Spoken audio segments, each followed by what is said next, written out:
आप लोगों का शिक्षण मेजर्स की नई क्लास में और पिछले वीडियोस में हम लोगों ने बात कर ली थी कि हम लोगों ने जब पिछली क्लास में आप लोगों ने देखा था कि जब हम कंबाइंड बना रहे थे तो आपने नॉमिनेटिव एब्सोल्यूट का प्रयोग करके सेपरेट सेंटेंसेस को कंबाइंड किया था।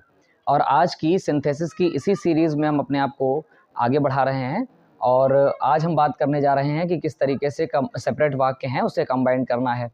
और अभी तक हम चल सिंपल में ही रहे हैं, चूँकि सिंपल का ही पोर्शन काफ़ी बड़ा है और इसका कॉम्प्लेक्स और कंपाउंड भी इंटर के मेजर पोर्शन में पूछा जाता है। फर्स्ट ईयर और इंटर में आने वाली जितनी भी कक्षाएं होती हैं उसमें जितनी भी क्लासेस सिंथेसिस के ऊपर आधारित होती हैं उनमें कहीं ना कहीं ये चीज़ें आप लोगों के लिए बहुत उपयोगी साबित होंगी। इसीलिए मेरी आपसे रिक्वेस्ट है कि जितनी भी चीज़ें आप पढ़ रहे हैं रूल वाइज उनको सही से समझिएगा, उनकी कॉपी पे नोट आप बनाते चलेंगे, ऐसा आशा करता हूँ। और दूसरी चीज़ ये है कि जो भी चीज़ आप पढ़ रहे हैं उसको अपने रूल वाइज जो भी मैं बता रहा हूँ उसको कहीं ना कहीं आप अवश्य नोट कर लें, क्योंकि स्क्रीन पर इतना जो डेंस एरिया है, इतना घना एरिया है कि उसमें कई सारी बातें जो है वो नहीं लिखी जा सकती, इसलिए थोड़ा सा आप लोग अपना सहयोग कर सकते हैं। अब देखिए ध्यान से, आज हम बात कर रहे हैं by using a preposition with noun और अ जेरेंड। हम सभी लोग जानते हैं कि जेरेंड क्या होता है। हमने पिछली क्लासेस में देखा था कि वर्ब की जो फर्स्ट फॉर्म होती है उसके साथ जो आईएनजी लगता है तो उसको हम क्या कहते हैं, जेरेंड कहते हैं। लेकिन ये काम किसका करता है, नाउन का। हम लोगों ने देखा था कि पार्टिसिपल, अभी पिछली वीडियोस में हम लोग देख चुके हैं कि जो पार्टिसिपल होता है, कौन सा पार्टिसिपल, प्रेजेंट पार्टिसिपल। जो पार्टिसिपल होता है प्रेजेंट पार्टिसिपल, इसको हम अपने वाक्य में देख चुके हैं कि जो प्रेजेंट पार्टिसिपल है वो भी वर्ब की फर्स्ट फॉर्म प्लस आईएनजी का प्रयोग करता है, लेकिन ये काम करता है बेटा एडजेक्टिव का। किसका करता है, एडजेक्टिव का। लेकिन प्री का मतलब यहाँ पर प्रेजेंट पार्टिसिपल से है, ठीक है, कोई गलत ना समझ ले, इसलिए मैंने आपको करेक्ट कर दिया। प्रेजेंट पार्टिसिपल में वर्ब की फर्स्ट फॉर्म प्लस आईएनजी लगा के वो काम करता है एडजेक्टिव का, जबकि हमारा जो जेरेंड होता है, जिसे हम जीरेंड भी कहते हैं, ये वर्ब की फर्स्ट फॉर्म में आईएनजी लगाकर ही बनता है, परंतु ये काम करता है नाउन का, ठीक है। जैसे मैंने कहा था swimming is the best exercise. अब ये स्विमिंग यहाँ पर है जरूर वर्ब की फर्स्ट फॉर्म प्लस आईएनजी, लेकिन ये काम किसका कर रही है, ये काम कर रही है तो हमारे नाउन का कर रही है, ठीक है। ये सारी चीजें आप ध्यान रखेंगे।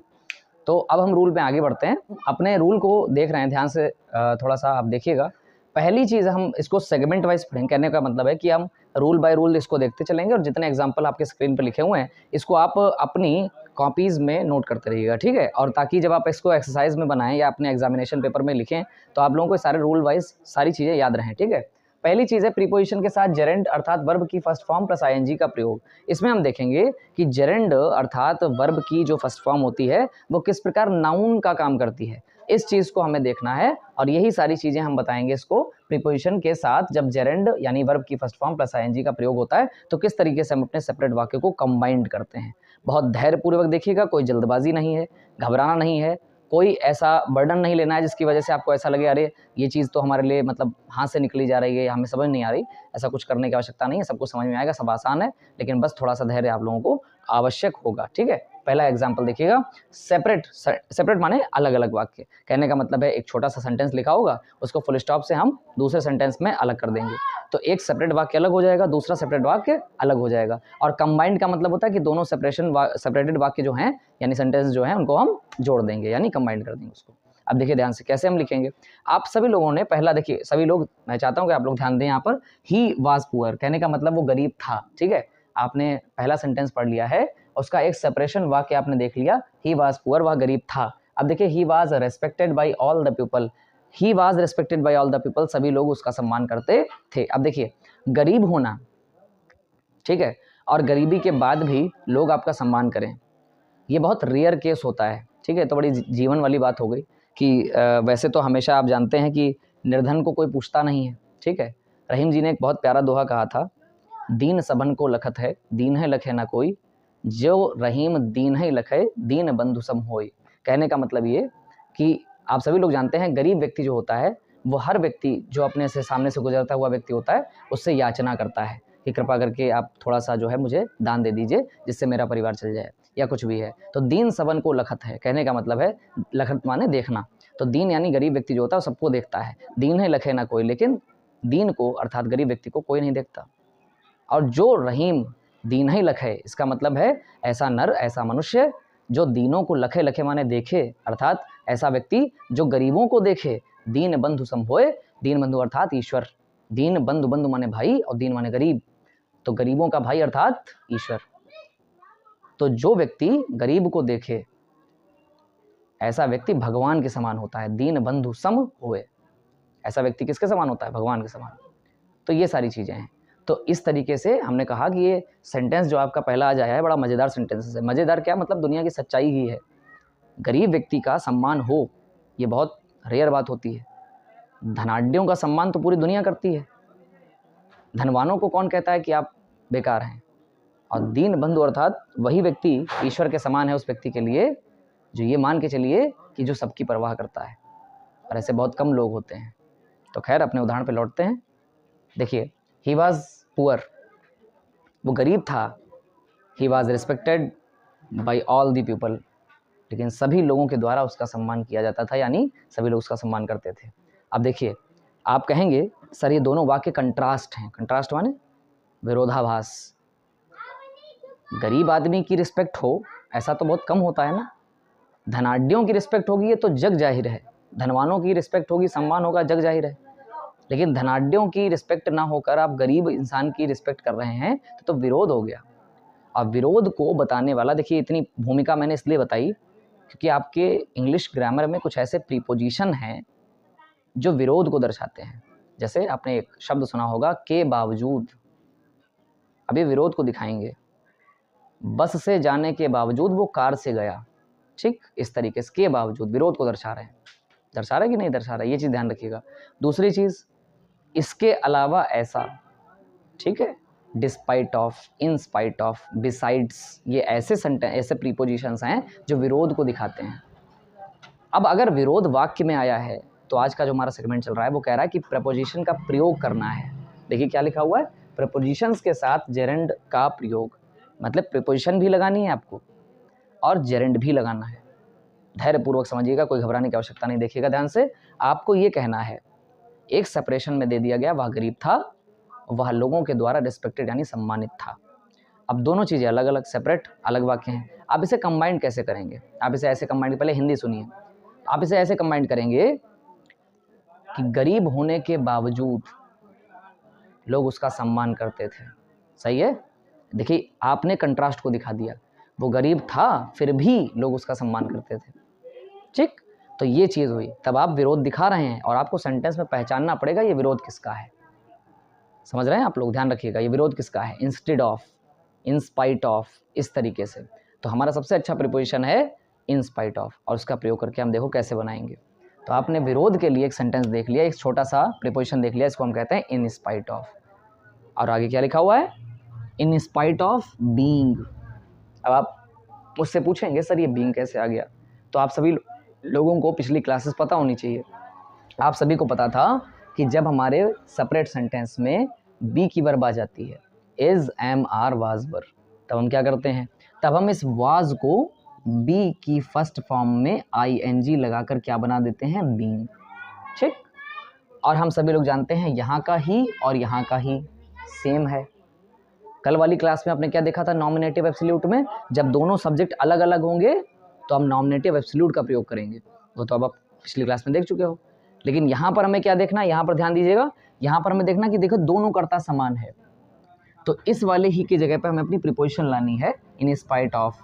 वाज को किस में चेंज कर देना है, बीइंग में, और आगे जो बचा है पुअर उसे ऐसे रख देंगे।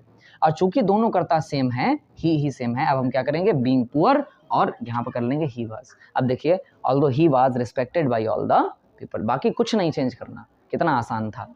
यानी गरीब होने के बावजूद, गरीब होने के बावजूद वह सभी लोगों के द्वारा सम्मानित था, यानी लोग उसका सम्मान करते थे। कितने लोगों को बात समझ में आई, क्लियर है सबको? अब ये चीज़ ध्यान रखना। तो सेपरेट और कंबाइंड दोनों चीज़ समझ गए आप लोग। अब हम अगले सेंटेंस में चलते हैं। दूसरा सेंटेंस सेपरेट क्या कह रहा है, ध्यान दीजिएगा। यहाँ पर कह रहे हैं शी गेव मी एडवाइस, उसने मुझे सलाह दी। क्या दी, सलाह, उसने मुझे सलाह दी। और शी है, जो कि लड़की है, सीधी सी बात, हम जानते हैं करता कैसा भी हो पहचान जाएंगे हम लोग।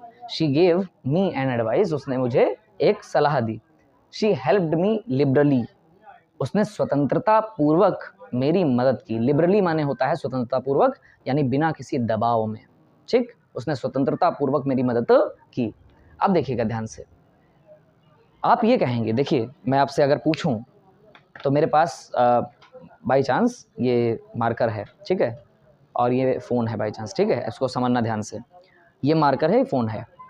अब अगर मैं आपसे कहूँ कि उस व्यक्ति ने मुझे ये फ़ोन दिया और मार्कर भी दिया, समझना थोड़ा ध्यान से, उस व्यक्ति ने मुझे फ़ोन दिया और मार्कर भी दिया, तो आप इसे सेपरेट कर रहे हैं, मतलब अलग अलग कर रहे हैं। उसने मुझे फ़ोन दिया, उसने मुझे मार्कर दिया, तो आप इसे कंबाइंड कैसे करेंगे? इसे कंबाइंड कैसे किया जाएगा? इसे हम कंबाइंड करेंगे कि जब, कहने का मतलब इसे हम कंबाइंड कैसे करेंगे कि उस व्यक्ति ने मुझे मार्कर के अतिरिक्त फ़ोन भी दिया। अब बात समझ में आई आप लोगों को? तो उस व्यक्ति ने मुझे मार्कर के अतिरिक्त फ़ोन भी दिया, अतिरिक्त माने के बजाय। अब दोनों चीज़ें उसने साथ में दी हैं, ये भी दिया और वो भी दिया, मार्कर भी और फ़ोन भी, ठीक है। तो एक शब्द आता है अतिरिक्त, आपने हिंदी में सुना होगा, इस चीज़ के अतिरिक्त ये भी, ठीक है। तो ऐसे में हम हिंदी के सेंटेंस को यानी शब्द को जब बनाते हैं उसको बिसाइड्स लगाते हैं, और इसी को इंग्लिश में परिवर्तित करके क्या कहा जाता है, सॉरी इंग्लिश में परिवर्तित करके बिसाइड्स कहा जाता है, हिंदी में कहते हैं अतिरिक्त। तो क्या लिखा हुआ है, she gave me an advice, उसने मुझे सलाह दी, और आगे क्या लिखा हुआ है, शी हेल्प्ड मी लिबरली, उसने मेरी स्वतंत्रता पूर्वक मदद की।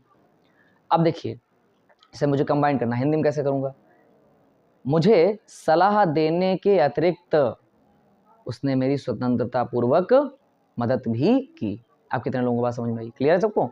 माने उसने मुझे सलाह भी दी और स्वतंत्रता पूर्वक मदद भी की। अब इसे कंबाइन कैसे कर दिया गया, उसने सलाह देने के अतिरिक्त, उसने सलाह देने के अतिरिक्त मेरी स्वतंत्रता पूर्वक मदद भी की। कितने लोगों को क्लियर हो गई? हिंदी में समझ जाएंगे आप लोग तो इसे बदलना आपके लिए चुटकियों का खेल हो जाएगा। देखिए ध्यान से क्या लिखा हुआ है, बिसाइड्स का मतलब, देखिए हम क्या कह रहे थे कि जैसे आप प्रीपोजिशन का प्रयोग करेंगे, देखिए प्रीपोजिशन का प्रयोग हो गया कि नहीं हो गया। प्रीपोजिशन का मतलब है कि आप वहाँ पर कौन सा शब्द लगाएं जो उस पूरे सेंटेंस पर बिल्कुल फिट बैठे। तो आपने क्या लिखा, बिसाइड्स गिविंग मी एडवाइस। अब आप कहेंगे सर गिविंग कहाँ से आ गया, अभी कहा मैंने जेरेंड आप पढ़ रहे हैं, और जैसे आपने देखा कि प्रीपोजिशन के साथ जेरेंड, जेरेंड यानी वर्ब की first form plus I N G, clear है सबको? तो ये चीज़ हो गई। तो आप जैसे ही अपना प्रीपोजिशन लगा देंगे, इसके तुरंत बाद आप लगा देंगे, क्या लगा देंगे, गिविंग लगा देंगे। गिविंग माने क्या हो गया, जल्दी बताओ? गिविंग माने हो गया सर हमने जेरेंड लगा दिया है, मतलब सलाह देने, मुझे सलाह देने के अतिरिक्त, मुझे सलाह देने के अतिरिक्त उसने क्या की, मुझे मेरी स्वतंत्रता पूर्वक मदद भी की। अब आप सभी लोग जानते हैं सर यहाँ का शी और यहाँ का शी देखिए सेम है कि नहीं है? धैर्यपूर्वक देखना ध्यान से, यहाँ का शी और यहाँ का शी सेम है। अब जब ये दोनों सेम हो गए तो अभी आपने देखा था ही और ही यहाँ पर अकेला था, तो हमने इस वाली ही की जगह यूज़ कर दिया था प्रीपोजिशन, और इस वाली ही को जैसे रखा था वैसे ही रखा रहने देंगे। तो हमें कुछ नहीं करना है, केवल हमने बिसाइड्स लगा दिया, प्रीपोजिशन लगा दिया, और सही, फिर याद रखिएगा प्रीपोजिशन सही होना चाहिए, गड़बड़ कर दोगे तो दिक्कत हो जाएगी। और अब आप कहोगे सर प्रीपोजिशन की एक क्लास, तो देखिए धीरे से आप ये समझ लीजिए कि आपकी जितनी भी पुरानी किताबें होती हैं, जिसमें ये समझ लीजिए क्लास 4th से लेकर 5th से लेकर 8th तक, उसमें सारे प्रीपोजिशन के जितने भी प्रकार होते हैं सारी चीज़ें दी जाती हैं, into, on to, over, under, ठीक है, जितनी भी प्रकार की प्रीपोजिशन होती हैं, in spite of, besides, despite of, सारी चीज़ें सब दी होती हैं। अगर थोड़ा सा मेहनत आप कर लेंगे तो मेरे लिए चीज़ें आसान हो जाएंगी। अब देखिएगा ध्यान से, थोड़ा सा आप वहाँ पर ध्यान दीजिएगा, और नहीं तो निश्चित रूप से आप लोगों को ये शब्द हम अवश्य ही अपनी वीडियोस के माध्यम से आप तक पहुँचा देंगे, ठीक है, कोई दिक्कत वाली बात नहीं। अब आगे देखो ध्यान से, बिसाइड्स लगा दिया हमने, प्रीपोजिशन लगा दिया, अब हम क्या कर रहे हैं, गिविंग। गिविंग का मतलब कि हमने जेरेंड लगा दिया। अब बस आगे जो लिखा हुआ था मी को ऐसे ही, एडवाइस को ऐसे ही, क्लियर है सबको यहाँ तक? यानी प्रीपोजिशन लगा दी और प्रीपोजिशन के बाद जेरेंड लगा दिया, और मी ऐसे रख दिया, एडवाइस ऐसे रख दिया, कोई दिक्कत नहीं। अब आप सभी लोग जानते हैं, देखिए फुल स्टॉप यहाँ पे लगा हुआ है, यहाँ भी फुल स्टॉप लगा हुआ है, निश्चित रूप से ये क्या है, निश्चित रूप से सेपरेट सेंटेंस है। और जब आप दोनों सेपरेट सेंटेंस को क्या कर देंगे, कंबाइन कर देंगे, मिला देंगे, तो ये क्या हो जाएगी, ध्यान रखना, यहाँ पर हम फुल स्टॉप का प्रयोग नहीं करेंगे। क्यों? क्योंकि आपने दो अलग अलग वाक्यों को बेटा एक कर दिया है। अब एक कर दिया तो क्या कहते हैं, बिसाइड्स गिविंग मी एडवाइस, मुझे सलाह देने के अतिरिक्त शी हेल्प्ड मी लिबरली। अब देखिए पूरा आपने इसको ऐसे ही उतार दिया। क्यों? थोड़ा ध्यान दीजिएगा, यहाँ पर यहाँ वाले ही की जगह पे हमने प्रीपोजिशन यूज़ किया था, और इस वाले ही को हमने इस तरीके से उतार दिया, ऐसे हमें उतारना था स्वतंत्रपूर्वक, हमें कोई उसमें चेंज नहीं करना था। और सेम हमने यही किया कि इस वाले शी को इसमें ट्रांसफर कर दिया, और इस वाले शी की जगह पे हमने लगाया प्रीपोजिशन, गेव को बदला। आप सभी लोग जानते हैं इसमें वर्ब ढूंढनी पड़ेगी, तो सभी बच्चियाँ जानती होंगी या बच्चे जानते होंगे कि ऐसा कतई मतलब हम नहीं चाहते कि इंटर का बच्चा ऐसा हो कि उसे मेन वर्ब पहचाना ना होता हो। ये तो सबको पता होगी, ठीक है, ध्यान रखना। क्यों? क्योंकि गिव माने देना और टेक माने लेना। अब सीधी बात है, तो यहाँ पर जो सेकंड फॉर्म है गिव, गिव की सेकंड फॉर्म गिव लगी हुई है। थर्ड फॉर्म क्या होती है? गिवन होती है, जैसा कि आप सबको पता है, ठीक है। अब besides giving me advice she helped me liberally, यहाँ तक हमने अपने सेंटेंस को क्लोज कर लिया। क्लियर है सबको? अब हम नेक्स्ट तीसरे वाले चलते हैं, देखिए ध्यान से। He saw his friend, देखिए सेपरेट सेंटेंस दे दिया गया। He saw his friend in the street, उसने अपने दोस्त को मोहल्ले में देखा। स्ट्रीट माने मोहल्ला, ध्यान रखिएगा। He saw his friend in the street, उसने अपने मित्र को मोहल्ले में देखा। He stopped to speak to him, उसने उससे बोलना बंद कर दिया या रोक दिया। अब देखिए ध्यान से, आपको यहाँ से लेकर ही से लेकर फुल स्टॉप तक एक सेपरेट सेंटेंस यहाँ पर मिल रहा है कि नहीं मिल रहा? यहाँ पर, और यहाँ ही से लेकर हिम तक ये दूसरा सेपरेट सेंटेंस है। इसको अब हम कंबाइंड कर रहे हैं। कैसे कंबाइंड कर रहे हैं, थोड़ा ध्यान दीजिएगा यहाँ पे। He saw his friend in the street, he stopped to speak him. अब देखिए ध्यान से क्या लिखा हुआ है। अब हमें क्या करना है कि पहले इसकी आराम से पहले इसको सेंटेंस को समझना है। He saw his friend in the street, उसने अपने मित्र को मोहल्ले में देखा। He stopped to speak to him, उसने उससे बोलना रोक दिया या बंद कर दिया। अब देखिए ध्यान से, अब देखिए मोहल्ले में अपने दोस्त को देखने पर he stopped to speak to him, उसने अपने दोस्त से बोलना बंद कर दिया। अब आप कहेंगे कि सर ये क्या हो गया? थोड़ा सा धैर्य बना के ठंडे दिमाग से देखिएगा। एक सेंटेंस में कहा जा रहा है, अब देखिए वहां वाली बात खत्म हुई। एक सेंटेंस में कहा जा रहा है कि उसने अपने दोस्त को मोहल्ले में देखा, और दूसरे सेंटेंस में कहा जा रहा है उसने अपने दोस्त से बोलना यानी उससे बोलना बंद कर दिया। तो आप ऐसे तो कहेंगे अपने दोस्त को मोहल्ले में देखकर, हो सकता है उसकी दुश्मनी चल रही हो, ऐसा सेंटेंस दे दिया गया है। हो सकता है नाराज़गी चल रही हो, शत्रुता चल रही हो, और उसने जैसे उसने कहा था कि मोहल्ले में मत आना वरना हमारी तुम्हारी बोला चली बंद हो जाएगी, और हुआ क्या? ध्यान दीजिएगा, वो मोहल्ले में आ गया, और बस इसी कंडीशन पर दिया गया ये सेंटेंस है। वो मोहल्ले में आ गया और उसने कहा था कि जैसे वादा किया था उसने, तुम हमारे मोहल्ले में दिखे तो हम तुमसे बोलना बंद कर देंगे। तो सेंटेंस को इस तरीके से दे दिया गया है आपको समझने के लिए कि क्या करना है आपको। ध्यान दीजिएगा, मोहल्ले में अपने दोस्त को देखने पर, यानी जैसे उसने अपने दोस्त को मोहल्ले में देखा उसने उससे बोलना बंद कर दिया। अब देखिए एक शब्द निकल रहा है पर, ठीक, और साधारण प्रीपोजिशन में ऑन का मतलब पर होता है, पता है ना आपको लोगों को, ये चीज़ ध्यान रखना। तो हमने कैसे किया? प्रीपोजिशन का उपयोग किया ऑन। ध्यान दीजिएगा यहाँ पे, इस वाले ही को और इस वाले ही को, देखिए दोनों सब्जेक्ट सेम है कि नहीं है? तो इस वाले ही को और इस वाले ही को ध्यान से देखिएगा, यहाँ पे दोनों ही सेम है। अब क्या करेंगे, करता है एक ही है इसका मतलब, तो हम क्या करेंगे, इस वाले ही को गायब कर देंगे और यहाँ पर अपना यूज़ कर लेंगे क्या? प्रीपोजिशन। और प्रीपोजिशन जैसे यूज़ करेंगे तो यहाँ पर हो गया ऑन, और तुरंत हम प्रीपोजिशन के साथ क्या यूज़ करेंगे? जेरेंड। जेरेंड माने वर्ब की फर्स्ट फॉर्म प्लस आईएनजी, लेकिन वो काम किसका करती होगी? नाउन का, जैसा कि आप सब लोग जानते हैं। ठीक, मुझे कमेंट में बताते रहिएगा। अगर चीज़ें आपको पसंद आ रही हैं तो ज़रूर आप मुझे अपनी क्वेरीज़, अपनी जो भी चीज़ें हैं वो मुझे बताते रहिए। अगर आपको पसंद आ रहा है तो आप प्लीज़ एक प्यारा सा कमेंट अवश्य कीजिएगा, जिससे हम और मोटिवेट हों और आप लोगों के लिए अच्छे से जो वीडियोज़ हैं और अच्छे तरीके से डीप लेवल पर, वैसे भी हम लोग सभी लोग चलते हैं, लेकिन अगर आप कहेंगे तो मैं अपनी चीज़ों में और भी सुधार करके आपके सामने नई चीज़ें लाऊंगा। अब देखिए ध्यान से, on seeing his friend in the street, अपने मित्र को मोहल्ले में देखने पर, ठीक, ध्यान रखिएगा, उसने क्या कर दिया? अब हमें कुछ नहीं करना, सिंपल से कॉमा लगाया, ठीक, और he stop to speak him, देखिए he stop to speak to him, same sentence. क्यों? आपने ये वाला जो ही था इसमें ट्रांसफर कर दिया। अब कोई बात बोलनी नहीं पड़ी, अपने दोस्त को मोहल्ले में देखने पर उसने उससे बोलना बंद कर दिया। क्लियर हो गया? दो बात अलग थी, सेपरेट थी। कैसे? उसने अपने दोस्त को मोहल्ले में देखा, उसने उससे बोलना बंद कर दिया। इसको कंबाइंड कैसे कर दिया? अपने दोस्त को मोहल्ले में देखने पर उसने बोलना बंद कर दिया। ठीक, बस बात खत्म। अगला देखिए, चौथा sentence separate. The hunter, hunter माने शिकारी, the hunter killed a lion, एक हंटर ने, एक शिकारी ने शेर को मार दिया। द हंटर, यहाँ पे स्टॉप है, द हंटर, सॉरी ये देखिए स्टॉप है, ठीक है।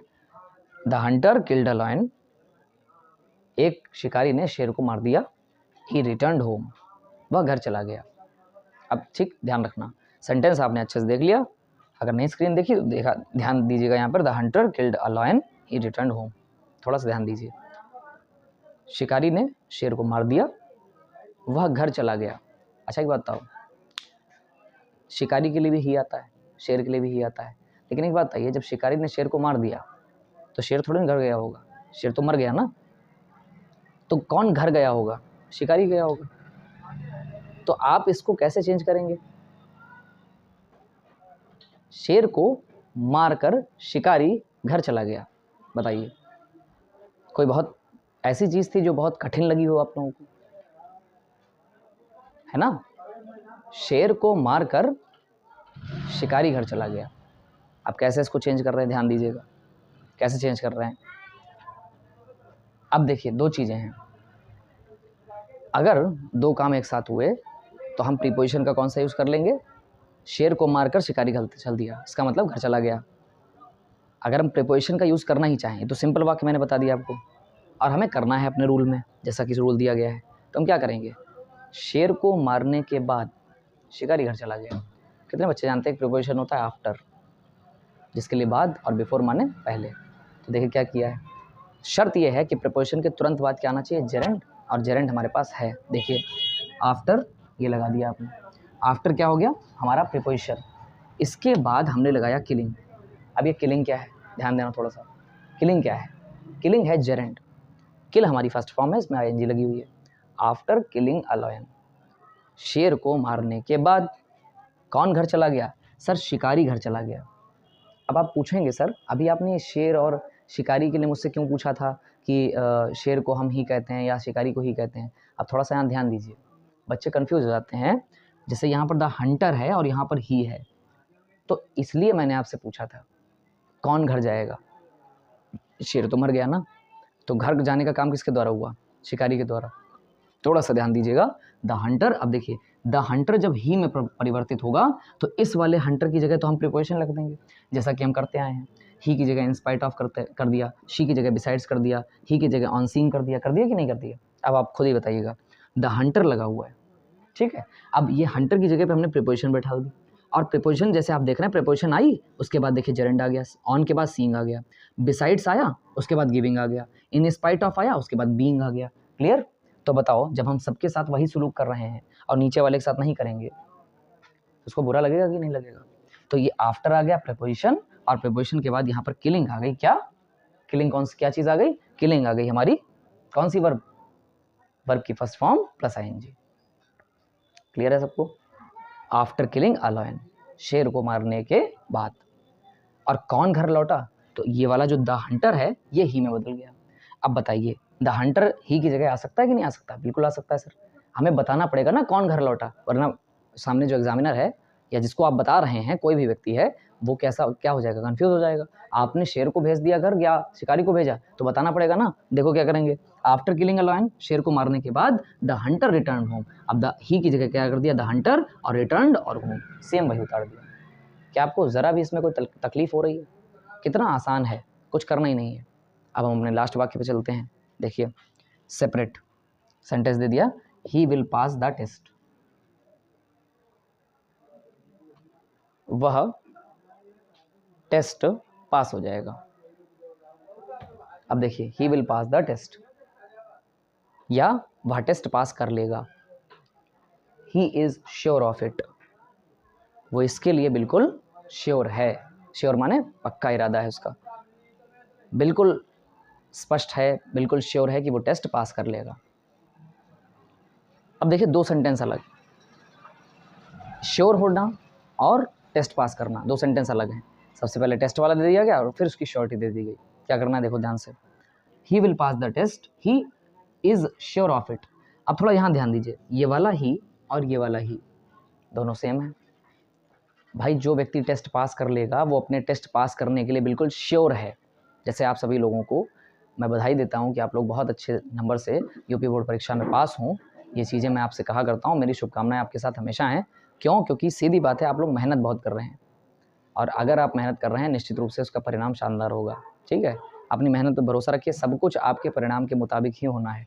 अब देखिए आपकी मेहनत के मुताबिक होना है, सारा परिणाम आपकी मेहनत के मुताबिक आएगा। तो he will pass the test, उसने क्या किया, वो टेस्ट पास कर लेगा, he is sure of it, वो इसके लिए बिल्कुल क्या है, श्योर है। तो क्या लिखा हुआ है, अब देखना ध्यान से। यहाँ पर एक चीज़ मैं आपको छोटी सी बता दूँ, सारे सेंटेंसेस वैसे ही चलते आ रहे हैं, यहाँ पर थोड़ा सा चेंज आपको दिखाई दे रहा होगा कि आपने सर आपकी ही को ही रखा। अब थोड़ा सा आपको एक बता दें बात कि जब भी जेरेंड आता है, ठीक, कोई जेरेंड आ गया और उससे पहले एक शब्द आ जाए श्योर, जानबूझ के उदाहरण मैंने रखा ताकि आप लोग थोड़ा सा वेरिएशन भी सीखें, अलग अलग प्रकार की जो चीज़ें हैं वो भी आप सीखें। तो पहले जेरेंड आ गया और उसके पीछे श्योर आ गया।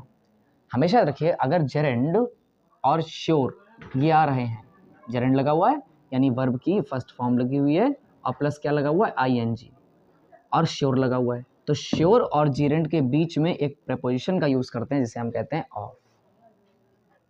ठीक, ध्यान रखिएगा, क्योंकि अगर हम जेरेंड का प्रयोग कर रहे हैं और श्योर आ रहा है तो इसके बीच हम प्रेपोजिशन लगाएंगे ऑफ, इसलिए मैंने सेंटेंस आपको वेरिएशन में दिया।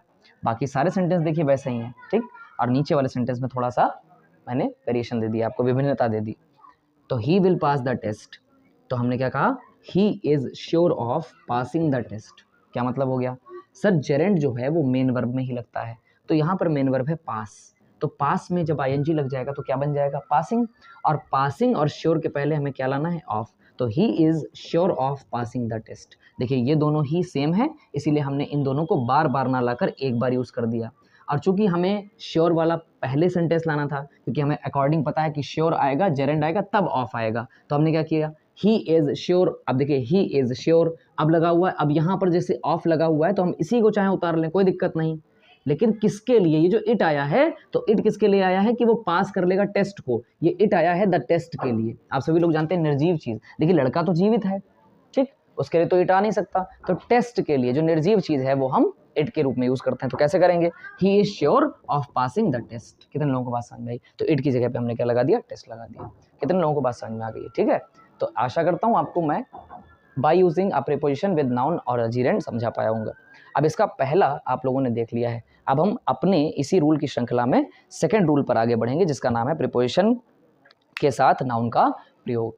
अब हम अगले रूल पर चलते हैं, तब तक थोड़ा सा आप इसको नोट कर लीजिए। अब हम नेक्स्ट रूल पर चलते हैं, ठीक है। नेक्स्ट रूल पर आगे बढ़ते हैं, देखिएगा ध्यान से। पिछले सेगमेंट में हम लोगों ने बात कर ली थी कि प्रीपोजिशन को किस तरीके से नाउन और जेरेंड के साथ यूज़ किया जाता है, और अगला हम बात करने जा रहे हैं किस पर, कि हमारा जो सेकंड रूल है प्रीपोजिशन के साथ साथ वो क्या बताता है कि प्रीपोजिशन के साथ नाउन का प्रयोग हम कैसे करेंगे।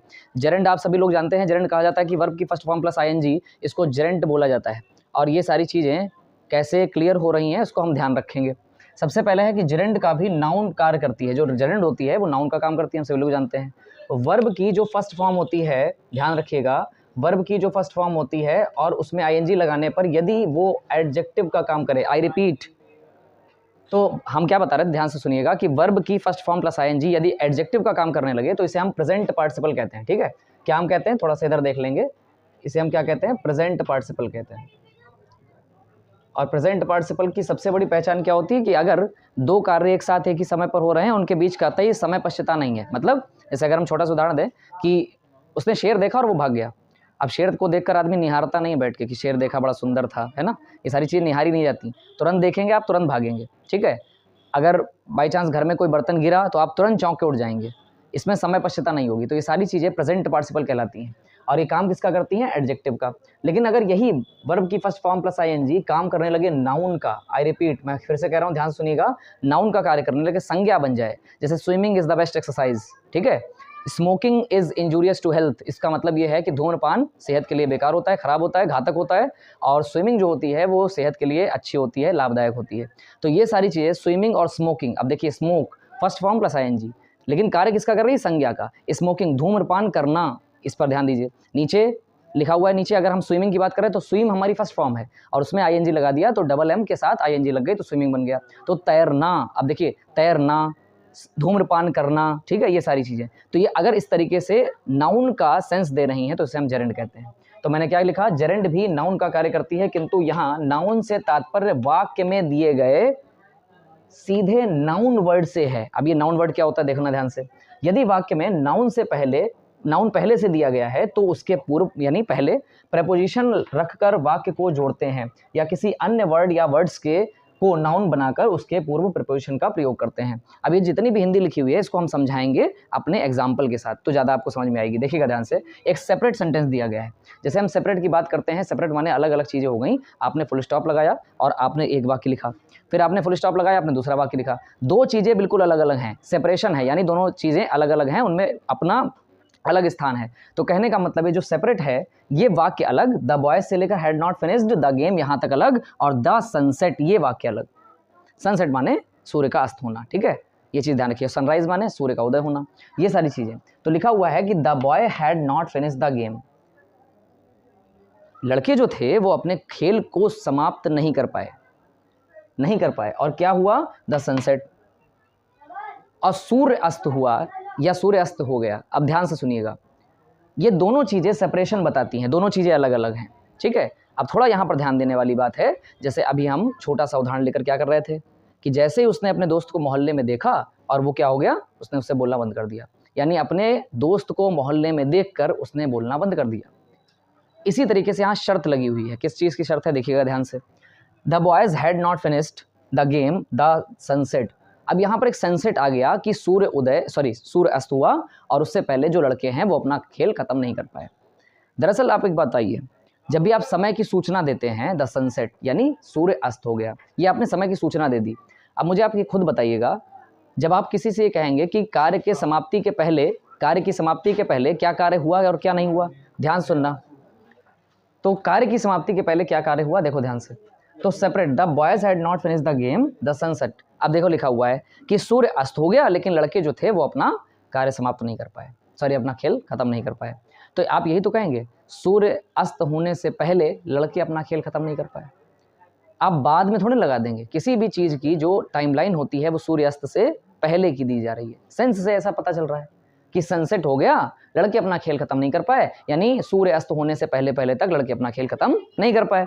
तो हमने इसको कैसे बनाया, देखिए प्रेपोजिशन भी आएगी, ध्यान दीजिएगा यहाँ पर। और क्या कह रहे हैं, प्रेपोजिशन के साथ नाउन के प्रयोग से हम कैसे बनाएंगे, तो प्रेपोजिशन भी आएगी और साथ ही साथ देखो क्या होगा, सामने ध्यान दीजिएगा, इसको कैसे हम कंबाइन कर रहे हैं। सेपरेट लगा हुआ है, the boys had not finished the game the sunset.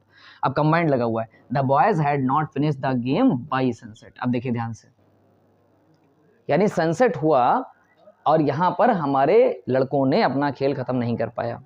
अब थोड़ा सा यहाँ पर ध्यान दीजिएगा, जो सामने आपकी बातें लिखी हुई हैं। अब आप कहेंगे सर यहाँ पर बिफोर सनसेट लगाना क्या गलत है, आप बिफोर सनसेट लगा देंगे। देखिए बाई और बिफोर सेंस अगर वैसे ही दे रहे हो तो आप निश्चित रूप से कोई भी चीज़ यूज़ कर सकते हैं, अगर ऐसा नहीं तो कोई दिक्कत हो सकती है आप लोगों को। अब देखिए ध्यान से, दो से अधिक वाक्यों को जोड़ने में जेरेंट, ये बात आपको समझ में आई होगी। आपने सेम बस इतना ये ऐसे लिख दिया, had not finished the game, और यहाँ पर फुल स्टॉप को जो सेपरेशन था वो बाई सनसेट से आपने अलग कर दिया, ठीक है। अब अगला देखिए, दो से अधिक वाक्यों को जोड़ने में जेरेंड और नाउन दोनों के साथ, क्या कह रहे हैं, दो से अधिक वाक्य जब आपको जोड़ने हो, यानी दो मिले तब तक सही है, आप कैसे भी जोड़ सकते हैं, ठीक है, ऐसे जोड़ दिया आपने। और दो से अधिक मिल जाए, दो से ज़्यादा मिल जाए, तीन मिल जाए, चार मिल जाए, तब क्या करेंगे, देखो ध्यान से। तो दो से अधिक वाक्यों को जोड़ने में जेरेंड और नाउन दोनों के साथ प्रीपोजिशन का एक साथ प्रयोग करके भी सिंपल सेंटेंस बनाया जा सकता है। दोनों चीज़ों को एक साथ प्रयोग अगर हम कर दें तो सिंपल सेंटेंस को बनाया जा सकता है। दो से अधिक वाक्यों को क्या लिखा हुआ है, जोड़ने में जेरेंड यानी वर्ब की फर्स्ट फॉर्म प्लस आईएनजी, और काम करेगी नाउन का। और नाउन दोनों के साथ क्या लगा हुआ है, प्रीपोजिशन का एक साथ प्रयोग करके भी सिंपल सेंटेंस बनाया जा सकता है। प्रीपोजिशन का प्रयोग करेंगे और सिंपल सेंटेंस बना देंगे। अब देखिए कैसे बनाएंगे सिंपल से। अभी देखिए हम लोग कंपाउंड में नहीं चल रहे, अभी हम लोग कॉम्प्लेक्स में नहीं चल रहे, अभी हम चल रहे हैं सिंपल में, और इसके हम सेपरेशन को और इसकी कॉम्बिनेशन यानी इसके जोड़ने को, कंबाइंड सेंटेंस को देख रहे हैं। देखिए लिखा हुआ हर हस्बैंड डाइड, उसका पति मर गया, ठीक, ध्यान रखना।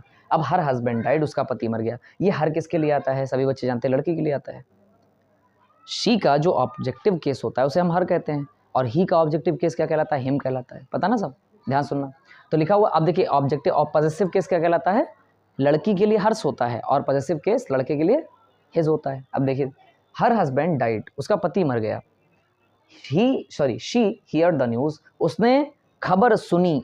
देखिए एक सेंटेंस ये हो गया, एक सेंटेंस ये हो गया, शी फेंटेड, ठीक। अब यहाँ पर थोड़ा सा ध्यान आप लोग देंगे कि क्या कहा जा रहा है और क्या नहीं कहा जा रहा है। शी फेंटेड, वो विस्मित होगी।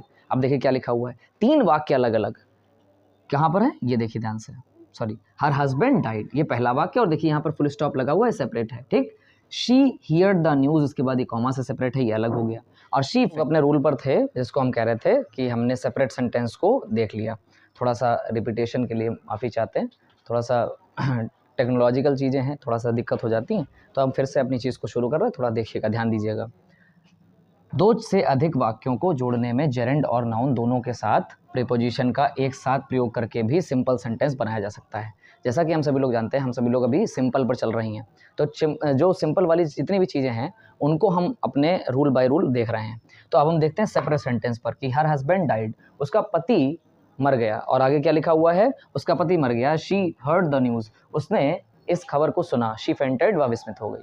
अब मैंने क्या कहा, 3, हमने कहा 2 से अधिक हैं, तो 2 से अधिक को जोड़ने में जेरेंड और नाउन दोनों के साथ प्रीपोजिशन लगेगा। जेरेंड के साथ भी लगेगा, देखिए जेरेंड वर्ब की फर्स्ट फॉर्म है प्लस आईएनजी है, उसमें तो लगना ही लगना है, और साथ ही साथ नाउन के साथ भी, अगर अलग से नाउन दी गई उसके साथ भी हम प्रीपोजिशन का प्रयोग करेंगे। देखिए ध्यान से, जल्दी से देख लीजिए, कंबाइंड सेंटेंस है। ऑन हियरिंग, अब देखिए ऑन कैसे, सभी बच्चों को पता है कि हम प्रीपोजिशन का उपयोग करेंगे, और प्रीपोजिशन के तुरंत बाद आएगी जेरेंड आएगी। जेरेंड किसको कहते हैं, फर्स्ट फॉर्म प्लस आईएनजी को। तो on hearing the news of her husband's death, कैसे बनाया गया, ध्यान सुनिएगा, अलग अलग, उसका पति मर गया, उसने ये खबर सुनी, वह विस्मित हो गई। अब देखिए, अपने पति के मरने की खबर सुनकर, ठीक है, वह विस्मित हो गई। अब देखना ध्यान से, मूर्छित हो गई, विस्मित हो गई, जो भी आप कह सकें। Combined he on hearing the news, खबर को सुनकर या खबर सुनने पर क्यों, क्योंकि ऑन लगा हुआ है, खबर सुनने पर, काहे की खबर, ऑफ हर हस्बैंड्स डेथ। आप सभी को मैं अपोस्ट्रोफिस के बारे में बता चुका हूँ। अपोस्ट्रोफिस माने काकी के का जब उपयोग होता है, जब हम ऑफ यूज़ नहीं करना चाहते तो अपोस्ट्रोफिस लगाते हैं। तो ऑफ हर हस्बैंड्स डेथ, अपने पति की मृत्यु की खबर सुनने पर शी फेंटेड, कितने लोगों को बात समझ में आई। तो इस तरीके से आपने चीज़ों को समझा। अब देखिए, 1 से ज़्यादा, सॉरी 2 से अधिक वाक्य हैं, तो हमने देखिए क्या किया, जेरेंड के साथ भी प्रीपोजिशन लगाया, आगे जितनी भी चल रही हैं, आगे हस्बैंड डेथ, और फिर उसके बाद शी फेंटेड, हमने अपने सेंटेंस को फॉर्म कर लिया। अब देखना ध्यान से, उपर्युक्त वाक्य में आपने स्पष्टीकरण जो आपने मांगा है तो मैंने दे दिया। उपर्युक्त वाक्य में हियरिंग जेरेंड के रूप में है, पता है सबको, ये जो हेयरिंग लगा हुआ है ये जेरेंड है, नाउन नहीं है। हालांकि ये काम नाउन का कर रहा है, वो अलग चीज़ है, ठीक है, वो तो हम सब लोग जानते हैं जेरेंड क्या होता है। हेयरिंग जेरेंड के रूप में है, जिसके पूर्व ऑन प्रीपोजिशन, देखिए आ गया, ऑन प्रीपोजिशन का प्रयोग किया गया है, क्लियर है। देखिए इसके पहले, पूर्व माने उससे पहले ऑन का प्रयोग किया गया है। और डाइड वर्ब को डेथ, अब देखिए ध्यान से, यहाँ पर लगा हुआ है डाइड, देखिए कहाँ पे गया, ये देखिए डाइड, और इसको हमने क्या कर दिया, डेथ कर दिया। अब आप कहेंगे अच्छा, आपने किसको किस में बदल दिया, वर्ब को नाउन में, यही चीज़ चाहिए थी। अब देखो, क्या डेथ के पहले यानी नाउन के पहले प्रीपोजिशन है, जैसा रूल कह रहा है, प्लीज़ यहाँ पर ध्यान दीजिए, जेरेंड और नाउन दोनों के साथ प्रीपोजिशन। अब देखो यहाँ पर लगी हुई डेथ, ये क्या हो गई, ये हमारी क्या हो गई, नाउन हो गई। अब नाउन हो गई तो देखो उसके पहले हमने प्रीपोजिशन का प्रयोग किया है कि नहीं किया है, ऑफ का प्रयोग किया है, बस यही पर हमें रूल समझना था। क्या हम कर सकते हैं, देखिए जेरेंड के पहले भी ऑन आया यानी प्रीपोजिशन आई, और हस्बैंड्स डेथ ये पूरा हो गया नाउन, और इससे पहले भी देखो ऑफ आया है, जिसने प्रीपोजिशन का काम करके हमारे सेंटेंस को बिल्कुल पूरा कर दिया। तो देखो क्या लिखा हुआ है, डाइड वर्ब को डेथ यानी नाउन में बदलकर उसके पूर्व में अपोस्ट्रोफिस और प्रीपोजिशन ऑफ का, देखो नीचे लिखा हुआ है, उसके पहले में अपोस्ट्रोफिस, देखिए क्या लिखा हुआ, हस्बैंड्स, देखिए आ गया, और उसके पहले देखो हमने क्या किया है, ऑफ का प्रयोग किया गया है। कितने लोगों को बात समझ में आ गई। यही रूल कह रहा था कि जेरेंड के पहले भी लगाएंगे, और क्या करेंगे, नाउन के पहले भी हम अपनी प्रीपोजिशन को लगाएंगे। कितने लोगों को बात समझ में आई, समझ में आई सबको। अब एक चीज़ और ध्यान दे दीजिए, सर अभी आपने कहा कि सर आपने डाइड को डेथ में बदल दिया, तो थोड़े से शब्द हैं जिनको मैंने आपकी स्क्रीन पर नोट कर दिया है। देखिए अगर आपको वर्ब से नाउन रिलेट करना हो, नाउन पहुंचाना हो, तो याद रखिएगा क्या करेंगे, डाई को डेथ में क्या कहा जाता है, डाई को डेथ, डाई हो गई मरना, अब ये क्या है वर्ब, और ये मृत्यु, ये क्या है, डेथ माने मृत्यु, ये नाउन हो गई। इसी तरीके से फेल, ठीक, और इसकी नाउन क्या हो गई, फेलियर। क्लियर है सबको। अगर पूछा जाए सक्सीड, ये है वर्ब, नाउन बदलना चाहें तो सफलता यानी सक्सेस, ठीक। अराइव, पहुंच, अराइवल, पहुंचना, ठीक है, ये चीज ध्यान रखिए, अराइव और अराइवल। ऐसे डिपार्ट, जाना, और डिपार्चर, ठीक है, ये हमारी नाउन हो गई। कितने लोगों को बात समझ में आई। तो कैसे, डाई का डेथ, ठीक है, नेक्स्ट फेल का फेलियर, सक्सीड का सक्सेस, अराइव का अराइवल और डिपार्ट का डिपार्चर, ये सभी आप लोग जानते होंगे। तो आशा करता हूँ आज के जो रूल की बात हुई इस क्लास में आप लोगों को बहुत पसंद आए होंगे, आपने अच्छे से समझा होगा। धैर्यपूर्वक हर चीज़ को देखिए, एक ही चीज़ को अगर आप रिपीट कर देंगे, अगर आपको कोई चीज़ समथिंग छूट गई हो तो आप उसको भी रिपीट करके दोबारा देखिएगा, आपको अवश्य समझ में आ जाएगी। और आप सभी लोग अपनी परीक्षाओं की अच्छी तैयारी करें। और आपके ये जो सिंथेसिस का चैप्टर है, इस पर मैं रूल बाय रूल हर चीज़ आपके लिए तैयार करके ला रहा हूँ। कोशिश कर रहा हूँ कि आपको वो चीज़ दी जा सके जो हर बच्चा समझ सके, विद्वान से विद्वान बच्चे को भी और अच्छी समझ हो सके, और जो बच्चे नहीं पढ़ पाए किसी वजह से, कोई दिक्कत नहीं है, उस व्यक्ति को भी अच्छे से मेरी बात को समझ में आए।